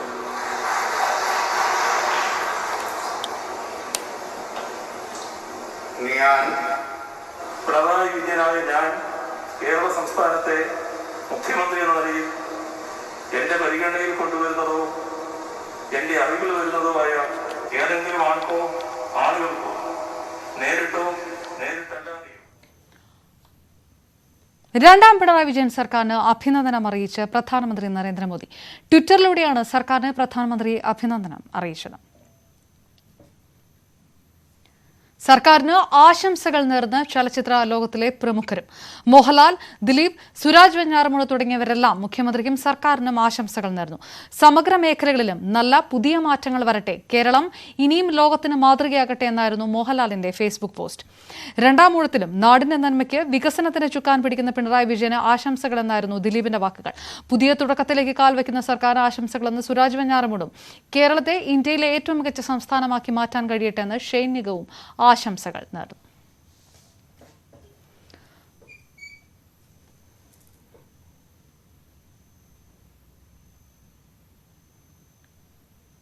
രണ്ടാം പിണറായി സർക്കാരിന്റെ ആദ്യ മന്ത്രിസഭാ യോഗത്തിൽ സുപ്രധാന തീരുമാനങ്ങൾ ഉണ്ടായേക്കും. ഇന്ന് 7 മണിയോടെ മുഖ്യമന്ത്രി മാധ്യമങ്ങളെ കാണുന്നുണ്ട്. ടി.ജി. സജിത്ത് ചേർന്നു വിവരങ്ങളുമായി. സജിത്ത്, ഉറ്റുനോക്കുക തന്നെയാണ് രണ്ടാം പിണറായി സർക്കാരിന്റെ ആദ്യ മന്ത്രിസഭാ യോഗം. വളരെ പ്രധാനപ്പെട്ട നിർണായകമായിട്ടുള്ള തീരുമാനങ്ങളിലേക്ക് പോകുമെന്നുള്ളൊരു പ്രതീക്ഷ രാഷ്ട്രീയ കേരളത്തിനുണ്ട്. അതോടൊപ്പം തന്നെ മുഖ്യമന്ത്രി മാധ്യമങ്ങളെ കാണുകയും ചെയ്യുന്നു. വിവരങ്ങൾ എന്താണ്? പ്രധാനപ്പെട്ട ആദ്യ മന്ത്രിസഭാ യോഗത്തിന്റെ തീരുമാനം എന്ത് എന്നതിന്റെ ആകാംക്ഷയിലാണ് കേരളം. പ്രധാനപ്പെട്ട ചില തീരുമാനങ്ങൾ ആദ്യ മന്ത്രിസഭയിൽ ഉണ്ടാകുമെന്നാണ് പ്രതീക്ഷിക്കുന്നത്. മന്ത്രിസഭാ യോഗം തുടരുകയാണ്. മുഖ്യമന്ത്രി അല്പസമയത്തിനുള്ളിൽ മാധ്യമങ്ങളെ കണ്ടേക്കും. ആദ്യ മന്ത്രിസഭാ യോഗമാണ്, അതുകൊണ്ട് കാര്യമായ അജണ്ടകളില്ല, പെട്ടെന്ന് പൂർത്തിയാവും. മുഖ്യമന്ത്രിക്ക് പുറമെ ബാക്കി എല്ലാവരും പുതുമുഖങ്ങളാണ്. ഒപ്പം ആദ്യ മന്ത്രിസഭാ യോഗത്തിൽ ഒരു ഭരണ തുടർച്ച കിട്ടിയ സർക്കാരാണ്. അതുകൊണ്ട് തന്നെ ആദ്യ മന്ത്രിസഭാ യോഗത്തിൽ ചില പ്രധാനപ്പെട്ട തീരുമാനങ്ങളുടെ പ്രഖ്യാപനം ഉണ്ടാവാൻ സാധ്യതയുണ്ട്.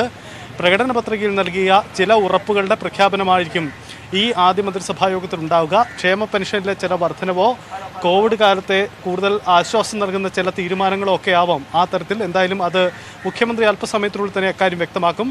മന്ത്രിസഭാ യോഗം അല്പസമയത്തിനുള്ളിൽ തന്നെ പൂർത്തിയാകും. ഒപ്പം തന്നെ പ്രോടൈം സ്പീക്കറെ തെരഞ്ഞെടുക്കാനുള്ള തെരഞ്ഞെടുപ്പും ആരെ എന്നത് സംബന്ധിച്ച തീരുമാനവും ഈ മന്ത്രിസഭാ യോഗത്തിൽ ഔദ്യോഗികമായി ഉണ്ടാകും. ആദ്യമായി നിയമസഭാ സമ്മേളനം ചേരുക, സ്പീക്കർ തെരഞ്ഞെടുപ്പിൻ്റെ തീയതി തുടങ്ങിയ കാര്യങ്ങളിലും മന്ത്രിസഭാ യോഗം ഇന്ന് തീരുമാനമെടുക്കുന്നുണ്ട്. എന്തായാലും സത്യപ്രതിജ്ഞാ ചടങ്ങുകൾക്ക് ശേഷം അല്പസമയം മുമ്പാണ് സെക്രട്ടേറിയറ്റിലേക്ക് എത്തി മന്ത്രിമാർ തങ്ങളുടെ ഓഫീസുകളിലെത്തി ചുമതല ഏറ്റെടുത്തത്. അതിന് തൊട്ടു പിന്നാലെ തന്നെ മന്ത്രിസഭാ യോഗവും ആരംഭിച്ചു. ആദ്യ മന്ത്രിസഭാ യോഗം തുടരുകയാണ്. വളരെ വേഗത്തിൽ തന്നെ ഓഫീസുകളിലെത്തി സജീവമാകാനാണ് മുഖ്യമന്ത്രി മന്ത്രിമാർക്ക് നൽകിയിരിക്കുന്ന നിർദ്ദേശം. ടി.ജി. സജിത്താണ്. ഏതായാലും 7 മണിക്ക് മുഖ്യമന്ത്രി മാധ്യമങ്ങളെ കാണുന്നുണ്ട്. ക്യാബിനറ്റ് യോഗത്തിന്റെ സുപ്രധാന തീരുമാനങ്ങളിലേക്ക് ഉറ്റുനോക്കുകയും ചെയ്യുന്നു കേരളം. വീണ്ടും ഇടവേള.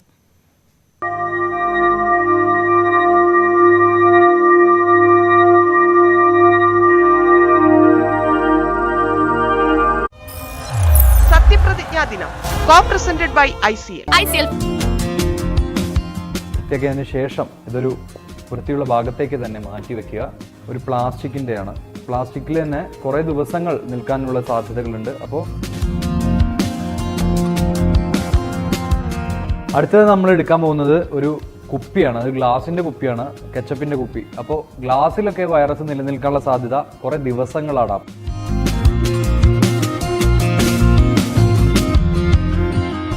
ഫ്രൂട്ട്സും വെജിറ്റബിൾസൊക്കെ വാങ്ങുന്നവരാണെങ്കിൽ അത് വൃത്തിയുള്ളൊരു വെള്ളത്തിൽ കഴുകുക, അല്ലെങ്കിൽ വല്ല വിനേഗറോ അങ്ങനെ എന്തെങ്കിലുമൊക്കെ ഒഴിച്ച് കഴുകിയിട്ട് ഒരു ദിവസം ഡ്രൈ ചെയ്തിട്ട് പിന്നീട് ഉപയോഗിക്കാവുന്നതാണ്. അപ്പോൾ സോപ്പ് വെച്ച് നമ്മൾ കൈകൾ നന്നായി കഴുകുക. അപ്പോൾ വൃത്തിയായി സൂക്ഷിക്കാൻ സാധിക്കും. Stay home, stay safe.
ത്തിലുള്ള ജനങ്ങൾക്ക് നീതി ചെയ്യുമെന്നും സഗൗരവം പ്രതിജ്ഞ ചെയ്യുന്നു.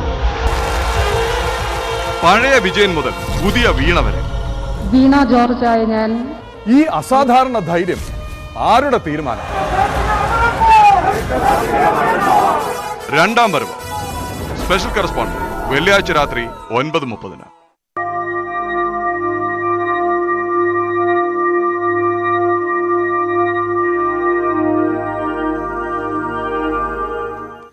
രണ്ടാം പിണറായി സർക്കാരിലെ 21-അംഗ മന്ത്രിസഭ സത്യപ്രതിജ്ഞ ചെയ്ത് അധികാരം ഏറ്റെടുത്തിരിക്കുന്നു. ആദ്യ ക്യാബിനറ്റ് യോഗം ചേരുമ്പോൾ സുപ്രധാനമായ തീരുമാനങ്ങൾ ഉണ്ടാകുമെന്നുള്ള പ്രതീക്ഷയുണ്ട്. പ്രത്യേകിച്ച് ലോക്ക്ഡൌൺ നിയന്ത്രണങ്ങൾ വീണ്ടും നീട്ടുമോ, ഏത് രീതിയിലാണ് കോവിഡിന്റെ ആശങ്ക വർദ്ധിച്ചു വരുന്ന സമയത്ത് എടുക്കുന്ന തീരുമാനങ്ങൾ എന്നുള്ളതെല്ലാം ഉറ്റുനോക്കിയാണ് TG സജിത്ത് വീണ്ടും തിരുവനന്തപുരത്ത് നമുക്കൊപ്പം ചേരുന്നു. സജിത്ത്, വളരെ പ്രധാനപ്പെട്ട ആരോഗ്യ മേഖലയിലടക്കം ഉറ്റുനോക്കുന്നുണ്ട്. ഏത് രീതിയിലുള്ള തീരുമാനങ്ങളിലേക്കാണ് കടക്കുക, നിയന്ത്രണങ്ങൾ ഇനിയും നീട്ടുമോ, ആദ്യ ക്യാബിനറ്റ് യോഗം എത്രത്തോളം ജനകീയമായ തീരുമാന പ്രഖ്യാപനങ്ങളിലേക്കാണ് കടക്കുന്നത് എന്നെല്ലാം എപ്പോഴൊക്കെ ആയിരിക്കും മുഖ്യമന്ത്രി മാധ്യമങ്ങൾ എപ്പോഴാണ് കാണുക? ഈ തീരുമാനമൊക്കെ ഏത് രീതിയിൽ ഉണ്ടാകുമെന്നുള്ള സൂചനകളാണ് ഉള്ളത്?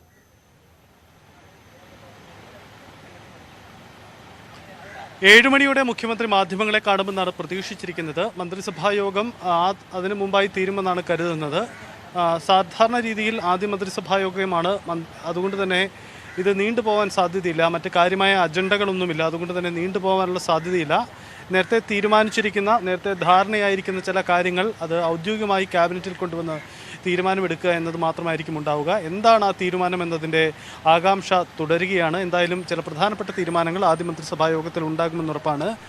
നേരത്തെ ഒന്നാം പിണറായി സർക്കാരിൻ്റെ ആദ്യ മന്ത്രിസഭാ യോഗത്തിലും സമാനമായ ചില പ്രഖ്യാപനങ്ങൾ ആദ്യ മന്ത്രിസഭാ യോഗത്തിൽ തന്നെ ഉണ്ടായിരുന്നു. അതിന് തുടർച്ചയെന്നോണം ഈ ആദ്യ മന്ത്രിസഭാ യോഗത്തിനും അത്തരം ചില പ്രഖ്യാപനങ്ങൾ ഉണ്ടാകും. അതൊരു പക്ഷേ ഒരു ഭരണ തുടർച്ച ജനങ്ങൾ നൽകി. അതുകൊണ്ട് തന്നെ ജനങ്ങൾക്ക് നൽകിയ വാഗ്ദാനം, അതിൻ്റെ ഒരു തുടക്കം ആദ്യ മന്ത്രിസഭയിൽ തന്നെ ഉണ്ടാവട്ടെ എന്നൊരു തീരുമാനത്തിലേക്ക് ഇടതുമുന്നണി എത്തിച്ചേർന്നിട്ടുണ്ട്. അതുകൊണ്ട് തന്നെയാവണം അത്തരം ചില നീക്കങ്ങൾ ഉണ്ടാകുമെന്ന് പ്രതീക്ഷിക്കേണ്ടത്. ഒപ്പം മന്ത്രിസഭാ യോഗത്തിന് പിന്നാലെ നാളെ മുതൽ തന്നെ മന്ത്രിമാർ ഓഫീസുകളിലെത്തി അവരുടെ ചുമതലകളിലേക്ക് കടക്കുകയാണ്. ഓരോ മന്ത്രിമാർക്കും നൽകിയിരിക്കുന്ന വകുപ്പുകൾ നിശ്ചയിച്ച് അത് നോട്ടിഫിക്കേഷനായി പുറത്തിറങ്ങേണ്ടതുണ്ട്. അത്തരം നടപടികൾ, സാങ്കേതികമായ നടപടിക്രമങ്ങൾ ഉടനടി പൂർത്തിയാക്കും. അതിന് പിന്നാലെ തന്നെ മന്ത്രിമാർ അവർക്ക് നിശ്ചയിച്ച് നൽകിയിരിക്കുന്ന ഓഫീസുകളുടെ പ്രവർത്തനവുമായി സജീവമാവും. വരും ദിവസങ്ങളിൽ ഓഫീസ് സ്റ്റാഫുകളെ നിശ്ചയിക്കുക, പ്രധാന ഉദ്യോഗസ്ഥരുമായി വകുപ്പ് സെക്രട്ടറിമാരുമായുള്ള കൂടിയാലോചനകൾ തുടങ്ങിയ പ്രധാനപ്പെട്ട കാര്യങ്ങളിലേക്ക് കടക്കേണ്ടതുണ്ട്. ഒരു പുതിയ സർക്കാർ അധികാരത്തിൽ വരുമ്പോൾ പതിവ് തുടക്കം, സാവധാനത്തിലുള്ള ഒരു തുടക്കം ഇടാൻ പറ്റുന്ന ഒരു സാഹചര്യമല്ല സംസ്ഥാനത്ത് നിലവിലുള്ളത് എന്നതാണ് ഒരുപക്ഷെ ഈ മന്ത്രിസഭ നേരിടേണ്ടി വരുന്ന ആദ്യ വെല്ലുവിളി. കാരണം കോവിഡ് എന്ന വലിയ പ്രതിസന്ധിയുണ്ട്. വിവിധ വകുപ്പുകളുടെ ഏകോപനത്തോടെ പൂർത്തിയാക്കേണ്ട നിരവധി പ്രവർത്തനങ്ങളുണ്ട്. കഴിഞ്ഞ ഒരു ഇടക്കാലയളവിലായി ഏകദേശം 20ഓളം ദിവസമായി ഉദ്യോഗസ്ഥരാണ് ഈ പല ഭരണ നിർവഹണ നടപടികളിലും നേതൃത്വം വഹിച്ചു വന്നിരുന്നത്. ഇനി അത് മന്ത്രിമാർ അവരുടെ ആശയം കൂടി ചേർത്തുകൊണ്ടുള്ള കൂടുതൽ സജീവമായ പ്രവർത്തനങ്ങളിലേക്ക് പോവേണ്ടതുണ്ട്. അതിലേറ്റവും ശ്രദ്ധേയമായ ഇടപെടൽ ഉണ്ടാവേണ്ടത് ആരോഗ്യവകുപ്പാണ്. കാരണം ആരോഗ്യവകുപ്പാണ് ഈ കോവിഡ് പ്രതിസന്ധി കാലഘട്ടത്തിൽ സുപ്രധാന ഇടപെടലുകൾ നടത്തി വന്നിരുന്നതും ഇനി നടത്തേണ്ടതും. അത് സ്വാഭാവികമായും ആരോഗ്യവകുപ്പിൻ്റെ ചുമതല വഹിക്കുന്നവർക്കെല്ലാം ആ ഒരു വെല്ലുവിളി ഉണ്ടാവും. കഴിഞ്ഞ സർക്കാരിൻ്റെ ഒരു തുടർച്ച, അല്ലെങ്കിൽ കഴിഞ്ഞ രീതിയിൽ ഭരണം നടന്നു വന്നിരുന്നതിൻ്റെ ഒരു തുടർച്ച ഉണ്ടാകുക എന്നൊരു വലിയ വെല്ലുവിളിയുണ്ട്. അതിൻ്റെ പൂർത്തീകരണവും അതിൻ്റെ തിരക്കിട്ട നീക്കത്തിലേക്കും വരും ദിവസങ്ങളിലേക്ക് കടക്കേണ്ടതുണ്ട്. ചുരുക്കത്തിൽ ഒരു തുടക്കത്തിൻ്റെ ഒരു സാവകാശം ഇപ്പോഴത്തെ മന്ത്രിമാർക്ക് കിട്ടില്ല എന്ന ഒരു സാഹചര്യം ഉണ്ട് എന്നതാണ് ഇപ്പോഴത്തെ പ്രത്യേക സാഹചര്യം. അതുകൊണ്ട് തന്നെ പുതുമുഖങ്ങളാണെങ്കിൽ കൂടിയും വളരെ വേഗത്തിൽ വകുപ്പിൻ്റെ സാങ്കേതികത്വവും ഭരണനിർവഹണത്തിൻ്റെ മറ്റ് സാങ്കേതിക വശങ്ങളുമൊക്കെ വേഗത്തിൽ പരിശീലിച്ച് അതിലേക്ക് കടക്കേണ്ട ഒരു സാഹചര്യം മന്ത്രിമാർക്ക് മുന്നിലുണ്ട്. അത് അവർക്ക് മുന്നിലുള്ള ഒരു വെല്ലുവിളിയുമാണ്. എന്തായാലും വളരെ വേഗത്തിൽ തന്നെ ഓഫീസുകൾ വകുപ്പിലേക്ക് സജീവമായി ഇറങ്ങാനാണ് മുഖ്യമന്ത്രി നൽകിയിരിക്കുന്ന നിർദ്ദേശം. സജിത്ത്, കഴിഞ്ഞ സർക്കാരുമായി താരതമ്യപ്പെടുത്തുമ്പോൾ ഘടകകക്ഷികൾക്ക് നൽകിയിരുന്ന വകുപ്പുകളിലുള്ള വ്യത്യാസം ഉണ്ടാകുമെന്നുള്ള സൂചനകൾ, അതോടൊപ്പം തന്നെ ഒരുമിച്ച് നൽകിയിരുന്ന വകുപ്പുകളിൽ ആ ഒരു പാറ്റേണിലും വ്യത്യാസം ഉണ്ടാകുമെന്നുള്ള സൂചനകളെല്ലാം ഉണ്ട് ഇതുവരെ. അപ്പോൾ അതെല്ലാം ശരിയാണെങ്കിൽ കൂടുതൽ ഈ പറഞ്ഞതുപോലെ ഒരു അഡ്മിനിസ്ട്രേഷൻ തലത്തിലേക്ക് പോകുമ്പോൾ വളരെ പെട്ടെന്ന് തന്നെ കടക്കേണ്ടതായ ഒരു ബുദ്ധിമുട്ടും ഒരു വെല്ലുവിളിയും എല്ലാം മന്ത്രിമാരെ സംബന്ധിച്ചുണ്ടാകും. അപ്പം മന്ത്രിമാരുടെ വകുപ്പുകളെല്ലാം സംബന്ധിച്ചിട്ടുള്ള ആ സ്പെക്കുലേഷൻസും അതെല്ലാം അവസാനിച്ചു. അത് കൃത്യം സ്ഥിരീകരിക്കാറായിട്ടുണ്ടോ നമ്മുടെ ലഭിക്കുന്ന എല്ലാ സൂചനകളനുസരിച്ച്?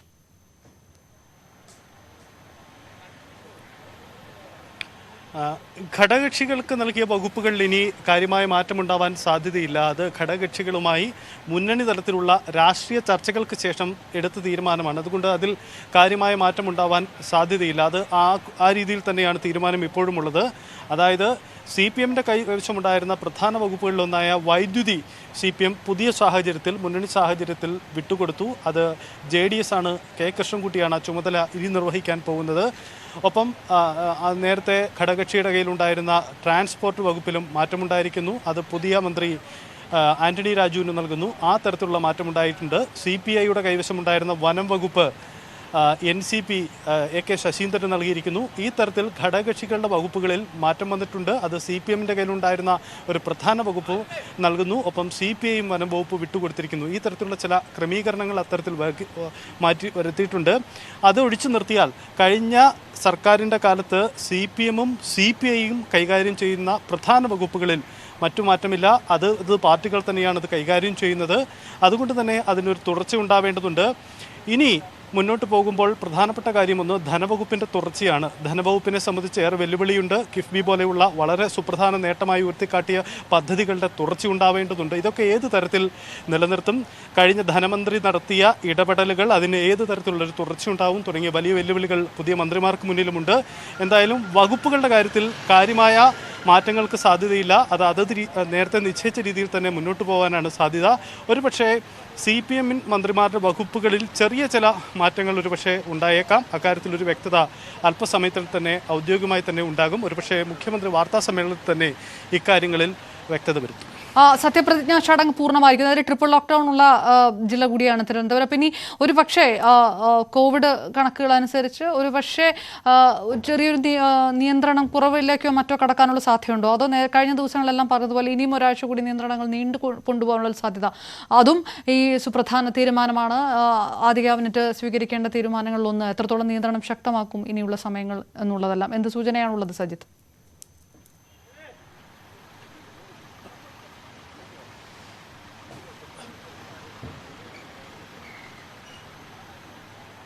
സജിത്തിലേക്ക് വരാം. അതിനിടയിൽ വരുന്ന ഏറ്റവും പ്രധാനപ്പെട്ട വാർത്ത, ഇന്ന് ഏറ്റവും ഉയർന്ന മരണനിരക്ക് സംസ്ഥാനത്ത് സ്ഥിരീകരിച്ചിരിക്കുന്നു എന്നുള്ളതാണ്. 128 മരണം, കോവിഡ് മരണമാണ്. ഏറ്റവും ഉയർന്ന പ്രതിദിന മരണസംഖ്യയാണ് ഇന്ന് റിപ്പോർട്ട് ചെയ്യപ്പെട്ടിരിക്കുന്നത്. 30,491 പേർക്ക് കോവിഡ് സ്ഥിരീകരിച്ചിരിക്കുന്നു. അത് ആ സംഖ്യ പ്രതിദിന രോഗ നിരക്ക് ഒരു പക്ഷേ കഴിഞ്ഞ ദിവസങ്ങളുമായി താരതമ്യപ്പെടുത്തുമ്പോൾ വലിയ വർധനവ് അതിനകത്തില്ല. ആ ഉയർന്ന വർധനവിൽ തന്നെ തുടരുന്നു. പക്ഷേ മരണനിരക്ക് വലിയ നിരക്കിലേക്ക് 128 മരണമെന്ന വലിയൊരു സംഖ്യയിലേക്ക് തന്നെ കാര്യങ്ങൾ പോയിരിക്കുകയാണ്. ആകെ മരണം അതോടെ സംസ്ഥാനത്ത് 6,852 ആവുകയും ചെയ്തിരിക്കുന്നു. ടെസ്റ്റ് പോസിറ്റിവിറ്റി നിരക്ക് 23.18 ഈ മലപ്പുറത്താണ് ഏറ്റവും കൂടുതൽ കേസുകൾ റിപ്പോർട്ട് ചെയ്യപ്പെട്ടിരിക്കുന്നത്. 4,746 കേസുകളാണ്. തൊട്ടുപിറകെ തിരുവനന്തപുരമുണ്ട്. എറണാകുളം ജില്ലകളിൽ 3000-ലധികം പേർക്ക് രോഗം സ്ഥിരീകരിച്ചു. അതായത് ട്രിപ്പിൾ ലോക്ക്ഡൌൺ നിലനിൽക്കുന്ന 3 ജില്ലകളിൽ തന്നെയാണ് ഇപ്പോഴും ഏറ്റവും കൂടുതൽ കോവിഡ് കേസുകൾ റിപ്പോർട്ട് ചെയ്യപ്പെട്ടിരിക്കുന്നത് എന്നുള്ളത് എടുത്തു പറയണം. 44,369 പേർക്കാണ് ഇന്ന് രോഗം ഭേദമായത്. വലിയ ഒരു സംഖ്യ രോഗം ഭേദമായവരുടെ എണ്ണത്തിലുമില്ല. ഞാൻ സാജിത്തിലേക്ക് ഒരിക്കൽ കൂടി. റൈറ്റ്, ഏതായാലും നിയന്ത്രണങ്ങൾ ലഘൂകരിക്കാനുള്ള സാധ്യത ഉണ്ടാവുകയില്ല എന്നുള്ളൊരു സൂചനയാണ്. കാരണം ഇത്രയും വലിയ ഒരു മരണനിരക്ക്, അതും ഏറ്റവും കൂടുതൽ കേസുകൾ റിപ്പോർട്ട് ചെയ്യപ്പെടുന്നത് ഇപ്പോൾ തന്നെ കടുത്ത നിയന്ത്രണങ്ങളുള്ള ജില്ലകളിലാണ് എന്നുള്ളത് നിർഭാഗ്യകരമാണ്. അതുകൊണ്ട് പക്ഷേ ലോക്ക്ഡൗൺ നിയന്ത്രണങ്ങളിൽ ചെറിയ ഇളവുകൾ വരുത്തിയിട്ടുണ്ട്. പുതിയ ഉത്തരവ് പുറത്തിറങ്ങുകയും ചെയ്തിരിക്കുന്നു. ജീവനക്കാരെ കുറച്ചുകൊണ്ട് തുണിക്കടകൾക്കും ജ്വല്ലറികൾക്കും തുറക്കാം. പക്ഷേ ഓൺലൈൻ ഡെലിവറി മാത്രമാണ് അനുവദിക്കുക. കല്യാണ വസ്ത്രങ്ങൾ വാങ്ങാൻ കടയിൽ 1 മണിക്കൂർ സമയം അനുവദിക്കും. തൊഴിൽ നഷ്ടപ്പെട്ട മത്സ്യത്തൊഴിലാളികൾക്ക് സൗജന്യ ഭക്ഷ്യ കിറ്റ് എത്തിച്ച് നൽകാനും തീരുമാനമായതായി പുതിയ ഉത്തരവ് ഇറങ്ങിയിരിക്കുന്നു. കൂടുതൽ വാർത്തകൾ ഇടവേളയ്ക്ക് ശേഷം. ഈ വാർത്താ ബുള്ളറ്റിൻ പൂർണ്ണമാകും. നമസ്കാരം.